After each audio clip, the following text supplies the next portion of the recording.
Bom dia a todos. Bom dia a todos. Vou ler uma escritura aqui em Timóteo, capítulo 4. Apostasia nos últimos tempos. Mas o Espírito expressamente diz que nos últimos tempos apostatarão alguns da fé, dando ouvido a espíritos enganadores e a doutrinas de demônios, pela hipocrisia de homens que falam mentiras, tendo cauterizado sua própria consciência. Manda estas coisas e ensina-as.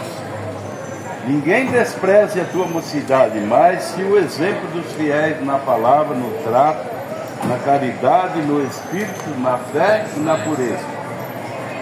Persista em ler, exortar e ensinar até que eu vá. Não desprezes o dom que há em ti, o qual te foi dado por profecia com a imposição nas mãos dos presbitérios. Medita essas coisas, ocupa-te nelas, para que o teu aproveitamento seja manifesto a todos. Tem cuidado de ti mesmo e da doutrina. Persevera nessas coisas, porque fazendo isto, te salvarás tanto a ti mesmo como aos que te ouvem. Então nós vemos aqui por essa escritura que nesta era é a era do engano. A era do engano religioso. Às vezes a pessoa, porque ela já se sente religiosa, ela acha que está bem com Deus por estar numa igreja. Mas isso não é tudo, não. Mesmo estando numa igreja, você pode estar ouvindo coisas que não combinam com as escrituras. São coisas enganosas. E é o que a gente mais vê. Nessa internet também, o que a gente vê de ensinadores que não sabem o que está falando, é um pior que o outro. Tudo falando coisa da sua cabeça que não combina com as escrituras. Então essas coisas, a gente precisa ter discernimento do que está ouvindo. E como que a gente vai chegar a uma conclusão? Se estamos ouvindo a coisa certa ou errada? É vindo aqui para as escrituras. Mas por outro lado, não tem jeito da pessoa se salvar a não ser ouvindo a palavra de Deus também. Por isso que aqui nessa escritura nós lemos aqui, ó. Tem cuidado de ti e da doutrina, persevera nessas coisas, porque fazendo isso, te salvarás tanto a ti mesmo como aos que te ouvem. O problema é que muitas vezes o povo ouve, mas ele não ouve para aprender, ele ouve para contender. A pessoa às vezes ouve uma coisa já preparada para contra-atacar aquilo. E dessa maneira Deus não ensina ninguém. A pessoa tem que ouvir, meditar, examinar, para saber se aquilo é real ou não. Porque hoje nós ouvimos muitas besteiras na internet, nas igrejas por aí, que não são escriturísticas, são interpretações de homem. Uma interpretação que eu vejo direto, e é homens famosos, hein? Falando nessas redes, a lei e os profetas duraram até João, aí eles acham que João é o último profeta, sendo que Jesus Cristo veio depois de João, e ele é profeta dos profetas. Se parou do profeta em João, Jesus Cristo seria falso? Onde se viu uma coisa dessa?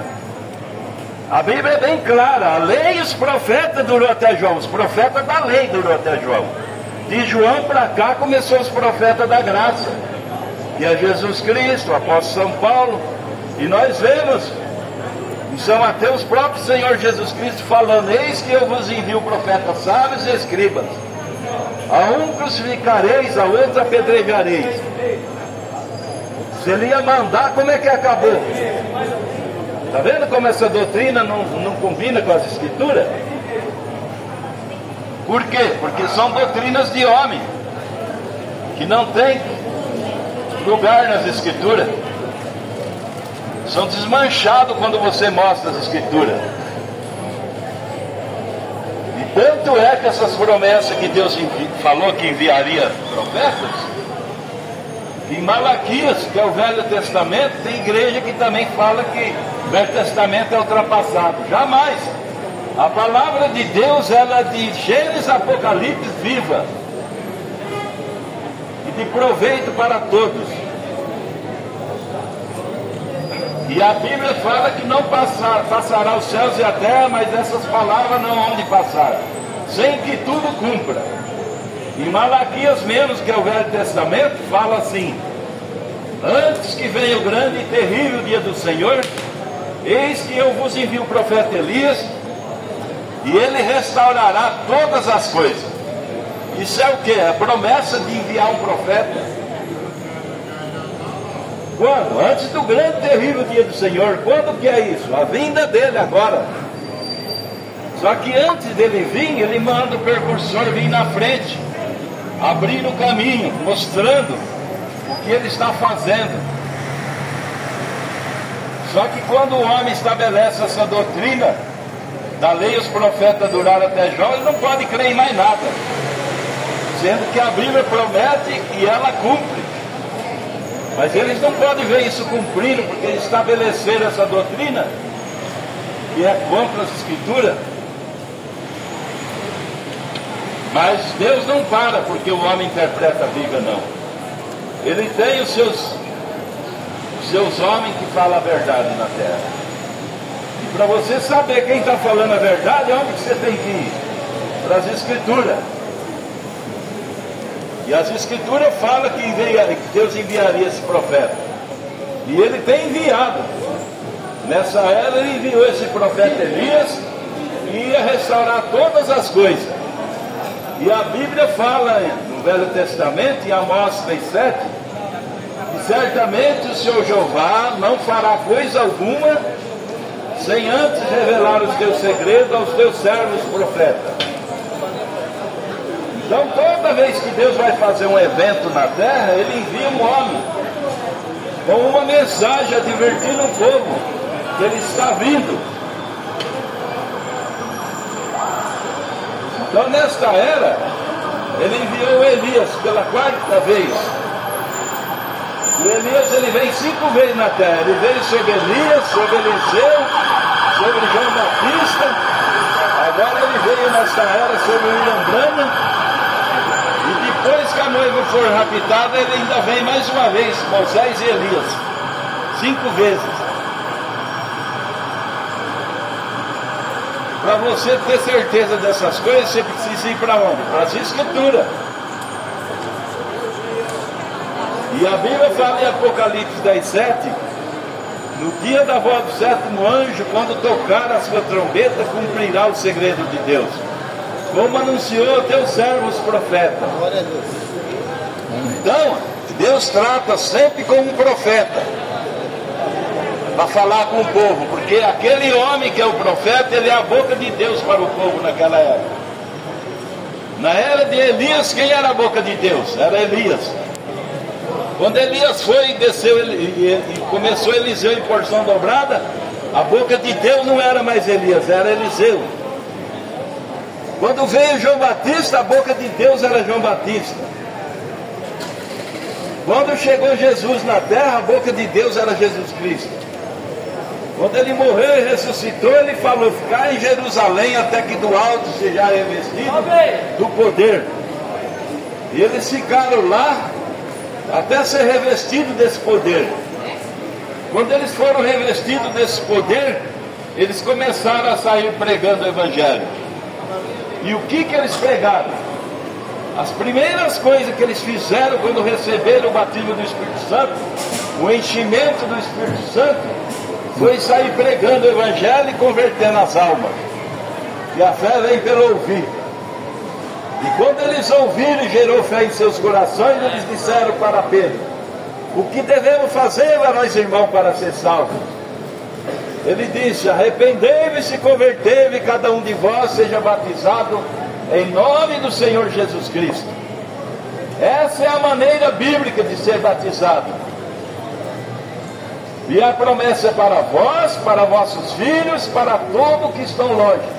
para tanto quanto Deus chamar, até a consumação do século. Então está vendo aí que não é só para aquele tempo, é para até a consumação do século. E Deus tem enviado esse profeta, ele tem restaurado esse batismo, porque o povo trocou esse batismo verdadeiro, que é em nome de Jesus Cristo, pelos títulos de Pai, Filho e Espírito Santo, que não é nome de ninguém. Isso é uma ordem dada, mas o cumprimento dessa ordem é em Atos 2:38. Então nós estamos aqui para falar a mensagem desse profeta que ele trouxe nessa era, restaurando todas as coisas. E uma das primeiras coisas que ele restaurou foi esse batismo, no nome do Senhor Jesus Cristo. E isso é o primeiro passo da graça. Mas a graça são 3 passos que o homem precisa dar. Ele tem que ser justificado pela fé, crer em Jesus Cristo, que morreu para salvar nós. Depois precisa se santificar para Deus poder vir e morar em você, batizando com o Espírito Santo. Mas as igrejas nesta era, elas têm distanciado da palavra de Deus, o ensinamento de cabeça de homem, que não tem temor das Escrituras, e fala o que pensa e não olha nas Escrituras se aquilo está combinando. E a Bíblia diz que nesta era seria dessa maneira. Por isso que nós vemos esse mundaréu de igreja, cada uma falando uma língua, nenhuma combina com a outra. Mas a mensagem desse Elias, ela veio tirar o povo da confusão religiosa para colocar na palavra. Deus veio converter o coração dos filhos aos pais na fé, que é os apóstolos. A nossa fé tem que voltar à fé apostólica, crer como os apóstolos pregaram, batismo em nome de Jesus Cristo, um único Deus, uma só fé e um só batismo. Os ensinamentos por aí dizem que Deus são 3, sendo que o próprio Deus disse: eu sou Deus, e fora de mim não há outro. Jesus Cristo falou: vede agora que eu sou Deus e mais nenhum Deus comigo. Está vendo? Ele nunca disse: eu e o Pai somos 3. Ele disse: eu e o Pai somos um. Como diz tu, mostra-nos o Pai. Há tanto tempo estou convosco, não tenho me conhecido ainda, Felipe. Quem vê a mim, vê o Pai. Está vendo onde estava o Pai? Por isso, outra escritura fala: ninguém vem ao Pai a não ser por mim. Não é vai, ninguém vem. É vir aqui, ó, pronome pessoal. Ninguém vem ao Pai a não ser por mim. Quer dizer, Jesus é o próprio Deus, em forma humana. É que Deus era Espírito, ele precisou gerar um corpo para vir morar na terra e aquele Espírito entrar nele. Aí é Deus conosco. Lá era Deus sobre nós. Jesus na terra era Deus conosco. Só que ele prometeu ir e voltar. Ele falou: eu vou e volto e estarei em vós. Quem é que ia voltar? Ele em forma de Espírito. Amém. Novamente, para poder morar no homem, para você ser a igreja dele. Porque quem que é a igreja de Deus na terra? A igreja de Deus é aquela pessoa que foi justificada, santificada e batizada com o Espírito Santo, que tem a vida de Deus na vida dele. A igreja de Deus é a oração de Adaú. Se a pessoa é religiosa, mas ele não é justificado, não é santificado, não tem o batismo santo, ele só está congregando em um lugar. Mas ele ainda não é a igreja de Deus, ele só está indo numa congregação. Para você ser igreja de Deus, você tem que ter a vida de Deus em você. Essa é a maneira escriturística. Só que o povo acha que basta entrar em 4 paredes e pôr o nome no cartão de membro aí que ele já é igreja de Deus. Não é assim não. Há um processo na vida do cristão. Ele tem que seguir essa jornada, começando pelo batismo em nome de Jesus Cristo. crê em todas as escrituras. O cristão que tem Deus na vida dele, ele crê em toda a escritura. Ele pode não dar conta de obedecer toda a escritura, mas ele crê em toda. Quem é que escreveu a Bíblia? É um homem, é lógico, tem que ser o homem, o cavalo não sabe. Mas Deus precisou usar o homem por inspiração. Falou, toda a escritura divinamente inspirada por Deus. Porque Deus inspirou aqueles homens a escrever as escrituras.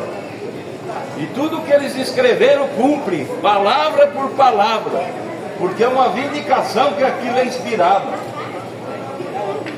Também você diz, o que está cumprindo nessa era? Cumpriu Malaquias, a vinda desse profeta, cumpriu Apocalipse 10:7, está cumprindo essa escritura que eu te falei, Mateus 17:11. O homem é que não vê essas coisas se cumprindo. Por quê? Porque não tem o Espírito que escreveu essas coisas. Quando você tem o Espírito Santo, que foi ele que escreveu essas coisas através dos apóstolos, dos profetas, jamais aquele Espírito que escreveu a Bíblia, estando em você, vai discutir com a Bíblia, vai discordar das Escrituras. Jamais. Por que essas discórdias todas nessas denominações? É porque são homens com a cabeça cheia que quer ser pastor, sem ser vindicado por Deus, abre uma porta e começa a pedir dinheiro para ver se sai bem, né? Sendo que é outra coisa que as escrituras não mandam fazer, essa pedança de dinheiro, querendo comercializar o dom de Deus. Esse homem que nós pregamos, que é o profeta de Deus, ele era usado por Deus de uma maneira que nem chegava com um cheque de 2 milhões de dólares para ele, e ele rasgava e falava, meu dom é dado por Deus para orar de graça recebeste, de graça dai. Não se cobra para ter bênção, não se cobra. Pelo contrário, as escrituras não permitem que compre bênção. Teve pessoas que quis comprar o dom de Deus lá, ele foi amaldiçoado. Agora você vê essas coisas aí na televisão, na internet, tudo comércio com as escrituras, querendo se dar bem financeiramente, sendo que o verdadeiro homem de Deus, ele nasce pobre, vive pobre e morre pobre. Esse profeta com esse dom, que nenhuma reunião desse profeta precisou mandar 45 caminhão para levar muleta, cadeira de roda, aparelho de doente, 45 caminhão numa reunião, e ele nunca pediu um tostão para ninguém.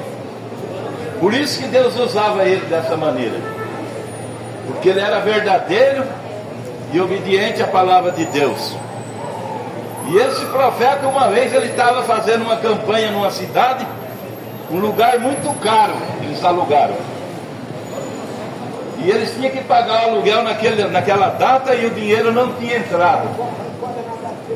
Ele falou com Deus, eu não vou pedir um centavo, se o Senhor não suprir a necessidade que nós temos, eu paro de pregar o Evangelho. E os diáconos tudo apertando ele para pedir oferta. Ele falou, não vou pedir, é promessa que eu fiz para Deus, que se ele é dono dessa causa, ele sustenta. Se ele não sustentar, então é hora de eu parar. Quando ele terminou o culto, ainda não tinha o dinheiro. Sem ele pedir um centavo, quando terminou o culto, chegou um senhor no culto e fez um cheque de tantos mil dólares.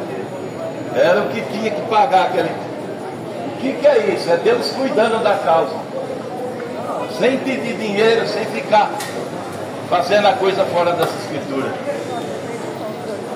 Mas o que nós mais vemos por aí, nessa internet, na televisão, é pidança de dinheiro. Escandalizar o Evangelho de uma maneira tão grande, que quando a gente sai para pregar o Evangelho, todo mundo pensa que é igual. Pensa que é um ladrão de paletó e gravata atrás do púlpito. Porque é isso que está acontecendo hoje nessas igrejas. Um ladrão engravatado, em vez de ser um trombadinha de rua, e arrastão é trombadinhas de púlpito. Verdade. Escandalizando o evangelho e ninguém mais quer crer em evangelho. A turma só quer aquele evangelho superficial. Então, se tem $1 falso, é porque tem o verdadeiro. Se tem cristão falso, tem verdadeiro. Mas os verdadeiros, eles se firmam na palavra de Deus, não é em igreja, 4 paredes, ficar defendendo placa de igreja. Se for da minha igreja, Pai do Senhor, se não for, não é meu irmão. Não, Deus, Ele salva o homem, todos pelo sangue de Jesus Cristo. Amém. E todos que é lavado e comprado com o sangue de Jesus Cristo é meu irmão, é seu irmão. Então nós vamos encerrar por aqui. Nós vamos entregar um folhetinho para vocês com o endereço de nossa igreja, do nosso programa de rádio que nós temos na Trianão. Aqueles que aceitarem, a gente vai entregar, tá bom? Isso. Se vocês quiserem colocar o nome no caderno de oração, ele vai anotar o nome para orar para alguém que tem problema de saúde, quiser oração. Mas anota o nome para pôr na igreja para orar pelas pessoas. Deus abençoe a todos, em nome de Jesus Cristo.